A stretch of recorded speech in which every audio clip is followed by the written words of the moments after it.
Armour from Leap Pro Fight TV. I'm here with Paul. Paul, how you doing, man? I'm good, man. I'm well, thank you. I'm all good. I was like coming to see you, right? Yeah. You're like a big kid when you start talking about your fights. You start fucking energized and stuff, and it gets me all hyped up. I love that. Yeah. I love that. Man. So that's it. So first tell me, how you doing, man? I'm doing okay, man. Probably like everybody within industry, you know, it's a little bit up and down with our businesses at the moment, with the economy and those kind of things. But the gym's here, it's still surviving. I'm still here. And yeah, you know, things are okay. Obviously, we get into autumn season now. Gyms start to get a lot busier, which is good for everybody. And we get a lot of new people that are coming through the door. We got a lot of old members that are coming back as well. So yeah, the gym's becoming alive again now, which is really good. Nice. You know? Yeah. This is the first time I visited PCT gym. Yeah. And it's a big gym. It's got a lot of stuff here, like a lot of gear, a lot of space. Thank you. A lot of Yeah, equipment. man. It's nice gym. Yeah, it's got like a nice vibe about it as well. Yeah, it's taken a little while to get the ethos of the gym right. I'm very open to everybody, no matter race, religion, all that kind of stuff. It's very multicultural gym here. I'm very a firm believer of that, basically. Like, all gyms should be, but there's no kind of cliquiness here. It's very like, with me, you see what you get. You put the work in. If I see you coming here on a regular basis, you get more of my attention. If you've got the aptitude for it, I will help you and guide you as best I can and take you on your journey, whether it's to be a fighter or just to get fit. You know, I'm known for getting results for people and putting the work in with them. And yeah, we've got a wicked training space where we've got everything really. You know, we've got like CV stuff, we've got weight stuff, we've got lots of bags, we've got a lot of space. Previously, when I first started the business, I had a business partner, me and Ricky, we kind of sat down, both of us. And it's kind of crazy in here, because when we walked in here, we walked into the space and it was just like, oh.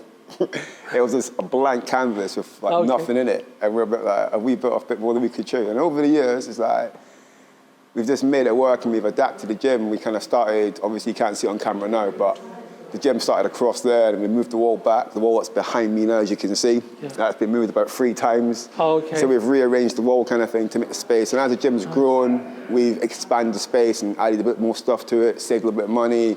We got a new ring and all. Yeah, just slowly it's building a gym up, really. You know, that's just hard work and dedication and just taking time, really, and putting work into it, like what everybody else does with the businesses, I suppose.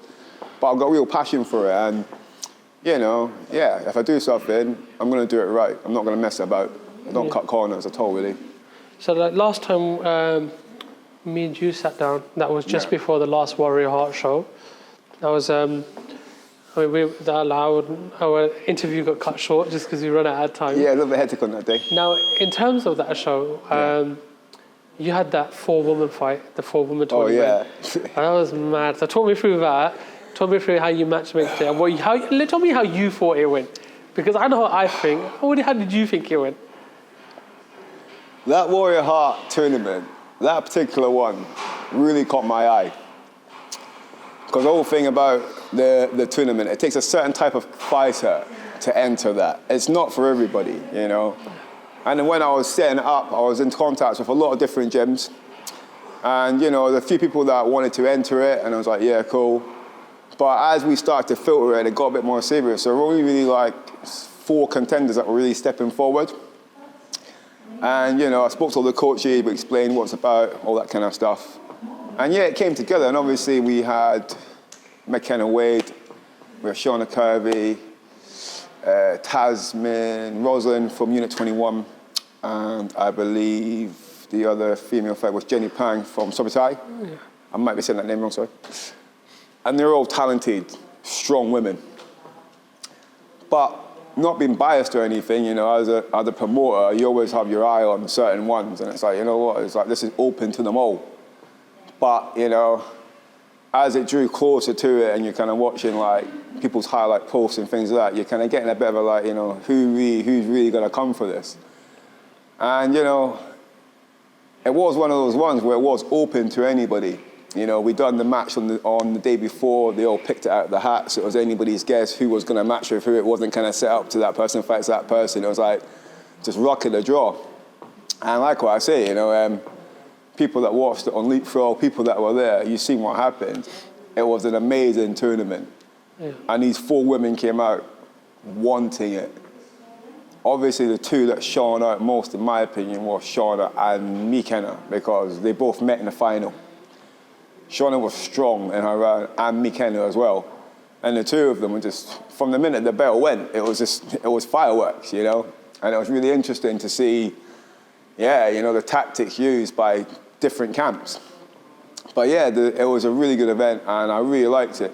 But I really liked showcasing women's fights as well, and giving them that platform. And also the tournament, it's just, I'll say it again, it's just a different caliber of fighter that goes into that. Because you can have your fight on one night, fight 3-2s or like 5-2s, thing, have a fight. But having a tournament fight where you've got to come in with a bit of a game plan, you've got to make it through the first round a little bit unscathed, if you can, to reach the final.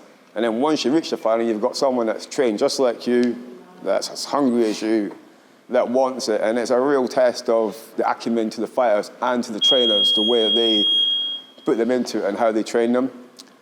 Because I was just pointing out, with Ed McKenna's fight in the first round, she didn't throw any kicks. If you actually watch the tournament from back to finish, the tactic was quite interesting. She didn't throw any kicks at all, and it wasn't until the second fight she started kicking. Interesting tactic. You know, with the other ones, they had their tactics too, but that was one of the first things that I noticed. And that really is, okay, you've done your homework a little bit, you sat down and you thought about how we're going to potentially make it into the final. And obviously met Shauna, who was for Ireland, strong. And she wasn't going to back down. And it was interesting, man. But yeah, it just stole the show for me, really. And I just like the tournaments. It's going to be a real feature of Warrior Heart. It's something I really want to push. Let's put you on the spot. You're a coach. You've got fighters. Yeah. How do you get your guy ready? So you got a guy who's going to be fighting. What are you telling your coach?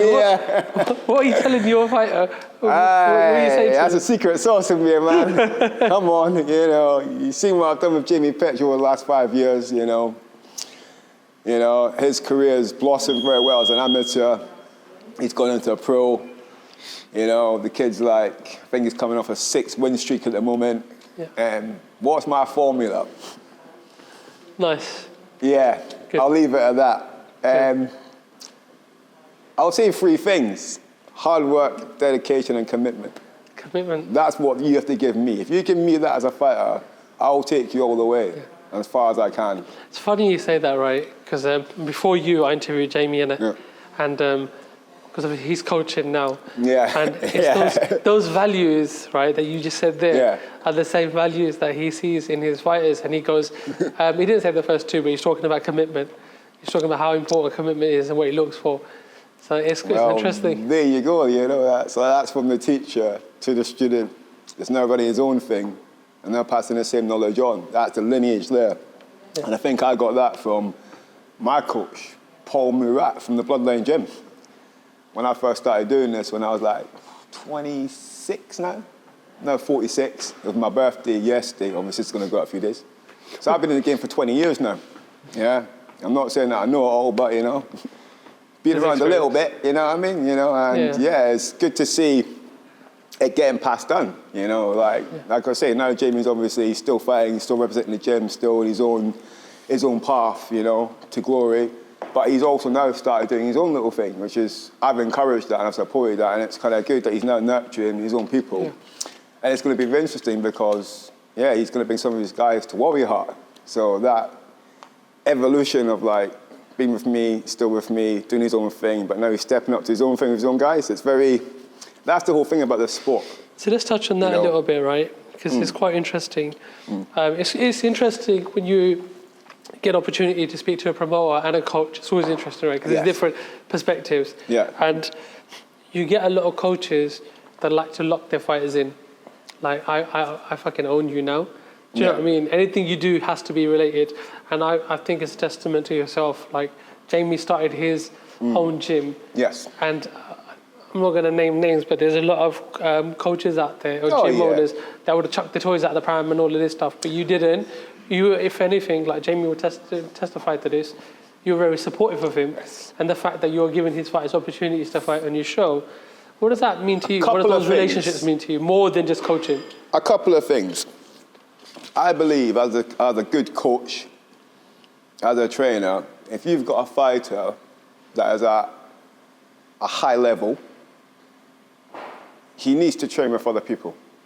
You can be his head coach, you can manage him, get him the fights, talk him through fights, all that kind of stuff.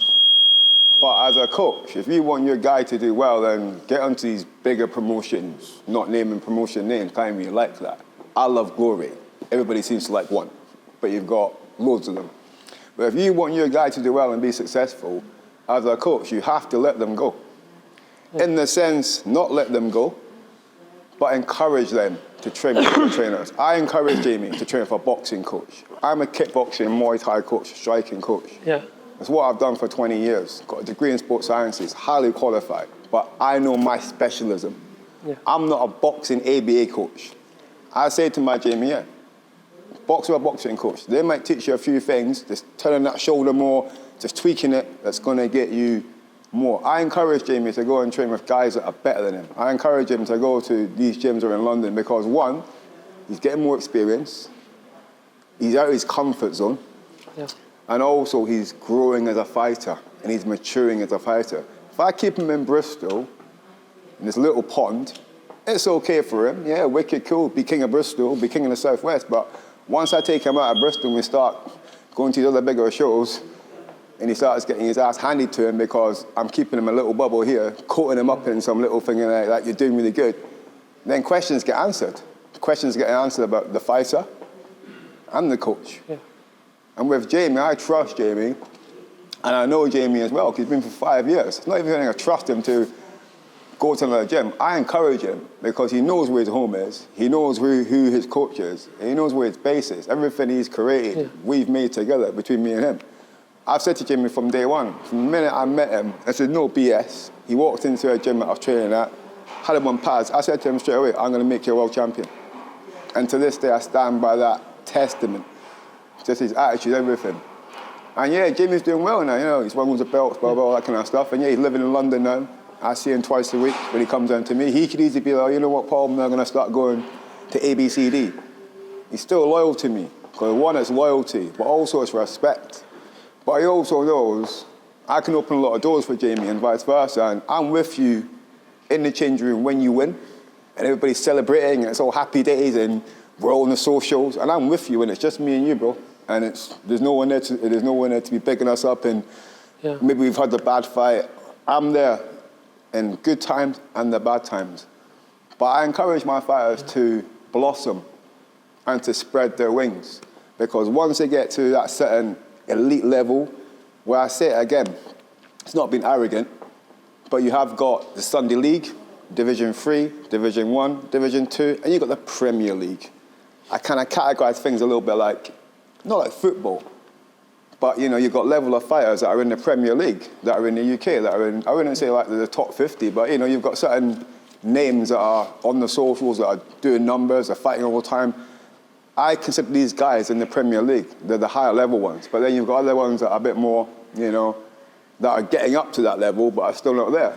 But I feel that you have to blossom as a fighter, and you also have to train with other trainers to develop your skills to be better. Yeah. And if your fighter's loyal to you and you're loyal to him, you've got nothing to worry about. I don't chuck my toys out anyway. I've got, Jamie's wicked, but I've got another 20 lads to train. Yeah. You know, it's not just, everything doesn't evolve around one person or the coach. Yeah. You can emulate one fighter and pick them up, but you still got another 20 guys that are in the sidelines that want their time to shine. So everybody needs that time. But again, it just goes back to loyalty. And as I say, me and Jamie, you know, we're tight in the ring and we're tight outside the ring. Good. If you know what I mean. It's not just like he's a trainer student to me. We're very interconnected in different ways, you know. Do you think it's a reflection of yourself? Because I'm not a coach, so it would be good to get your perspective on this. And when I hear fighters where it's like, you could tell their coach is not liking them training anywhere other than their gym, right? And you hear this saying where you've got everything you need right here. And I can't help but think that those coaches may have a little bit of insecurity. Fear that fighter will go away. And it's quite nice that you have a different view on this. You're like, well, actually, you know what? I think it's a little bit, I think one of the coaches, it comes from a little bit of insecurity. But I think some coaches like to have their fights for the fighters handpicked. And the fights are picked, not really picked for them, but some fighters don't come out their own back garden.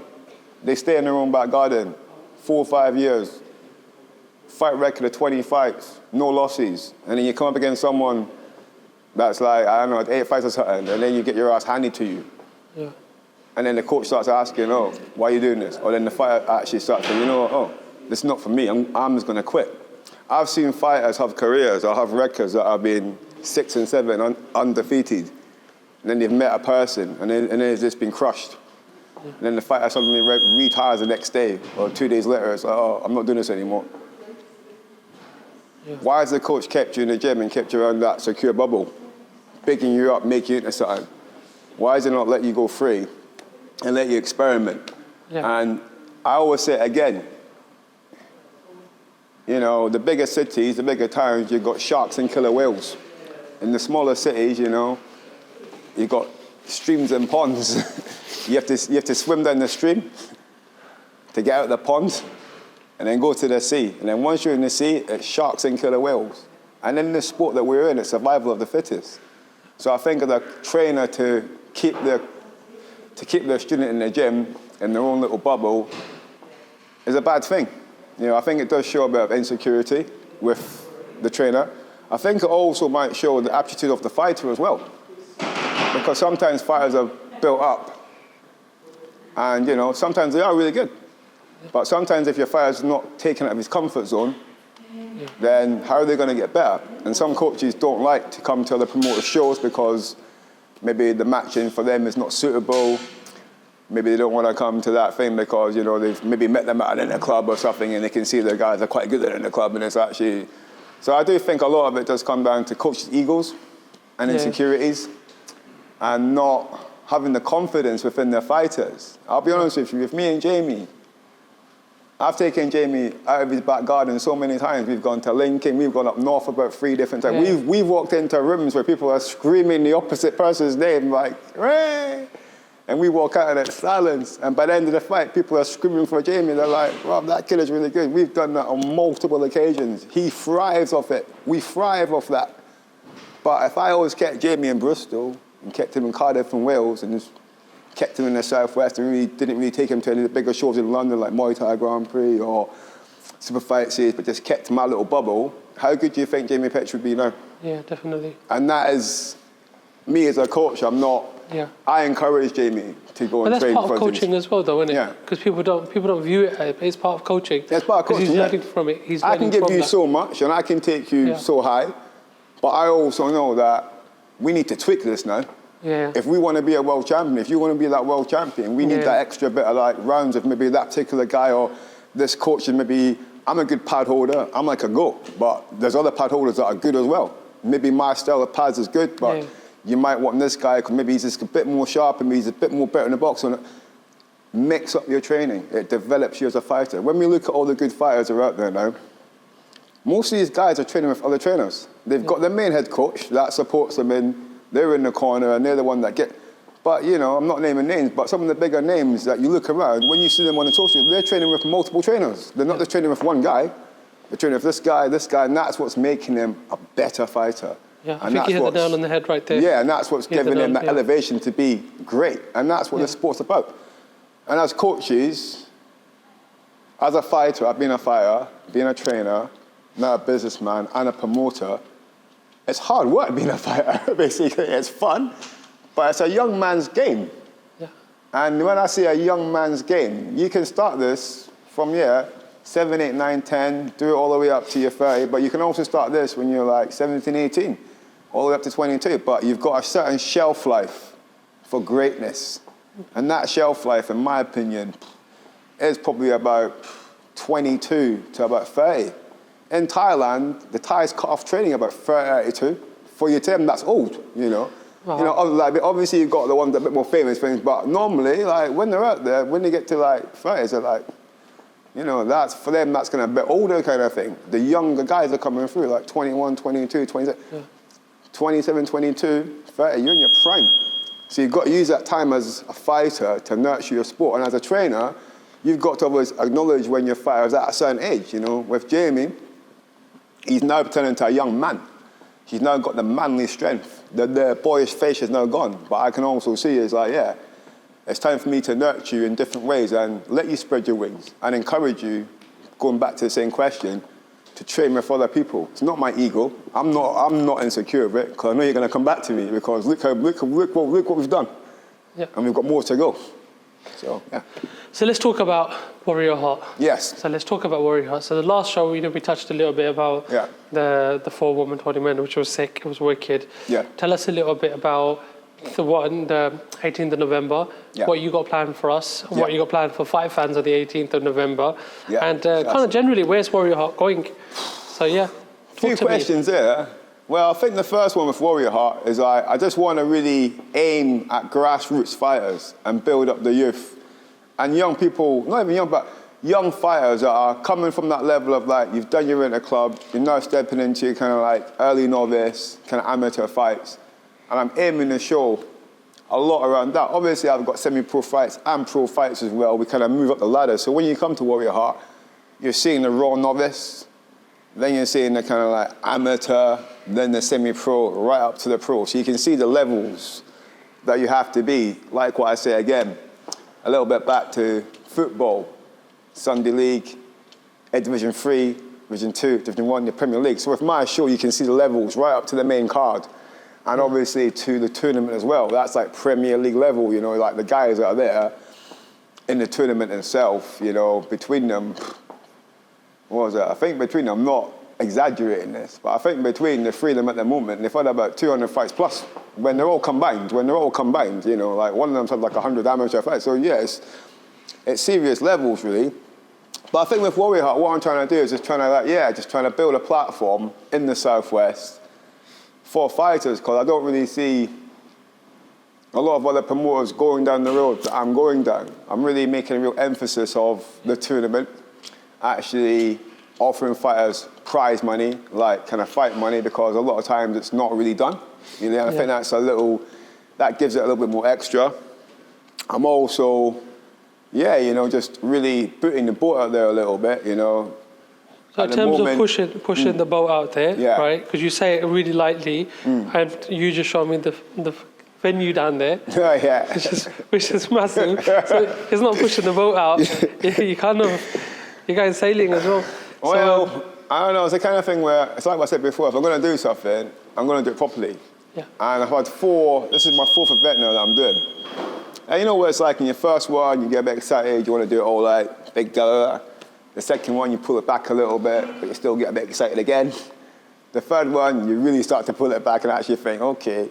By the 4th one, the formula's there. You know where you're at. You know how long things take to do, how much everything kind of costs, dealing with fires, changing. You're kind of at home with it. And yeah, I thrive with it really, you know. Next year I'm going to be changing it up a little bit. I'm probably going to have one large show towards the end of the year. And I'm going to probably scale it down a little bit with Warrior Heart, in the sense of like, we're going to go back to basics. We're going to go a bit raw. We're going to go a bit gritty, where it's actually going to be a community center, a ring set up. There's going to be no VIP tables. There'll be none of that. It'll be like pure raw talent coming through.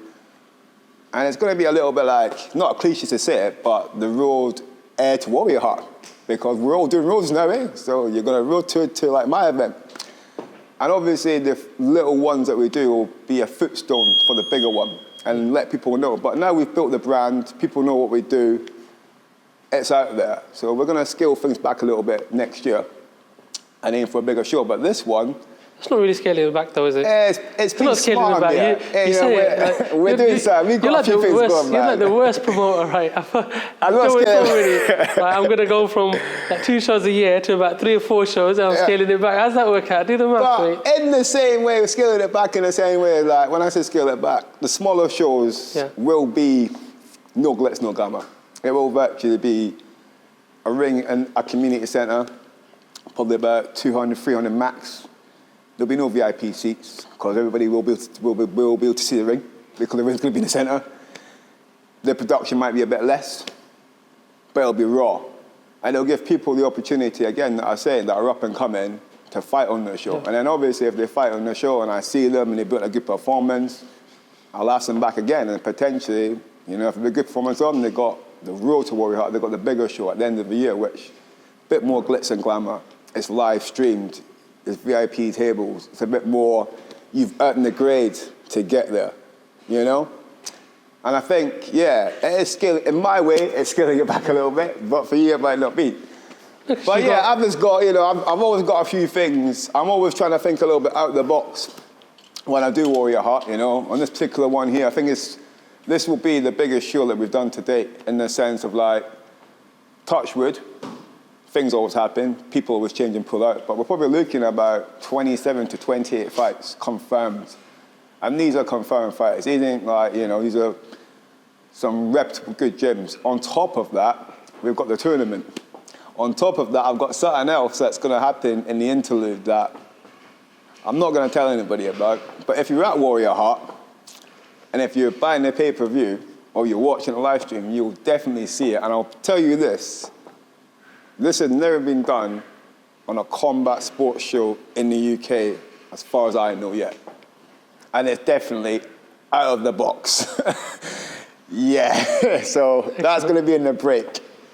You're going to have to either come and see it, good, or be online and see it. But Amir's going to know what it is, because I'm going to have little weddies here, but it's going to be interesting. It's going to be interesting, excellent, excellent. Looking forward to it, bro. Yeah. Looking forward to it. Yeah, man. Looking forward to it. Yeah, man. How would you, so we're coming towards the end of the interview now, so how would you describe Warrior Heart for fight fans?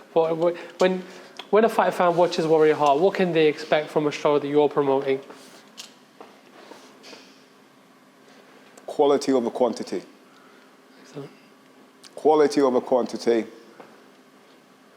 and showcasing talent. And quality over quantity. Good. I'll say that again. Yeah, quality over quantity. People ain't going to be coming in there. Yeah, they're going to fight. And people are, you know, you're going to see good fights. You're going to see fights that are well matched, that are not one-sided, that everybody's on the same playing field. And I'll say it again, quality over quantity, you know, because I'm real stickler about that. You know, every fight you're going to see, you're going to be like, whoa, thought's gone into that. And yeah, it's not just Mickey Mouse where, yeah, I'm not saying I feel like that, but quality over quantity. Good. Yeah. Excellent. Paul, shout out anyone you want to shout out, anyone you want to thank that's helped you out and so on. As always, everybody at PCT Gym, my fighters, people that come and train here, people that support the gym, people that support Warrior Heart. Obviously, Leapfrog and Notorious for giving us this platform as well. It's much appreciated. You know, we've been with you from day one and vice versa. And in general, yeah, it's helping to build the community, really. And yeah, just see you on November the 18th, people. Can't wait. Do you want to be entertained? Excellent. Thank you, Paul. Thanks. Thank you, man.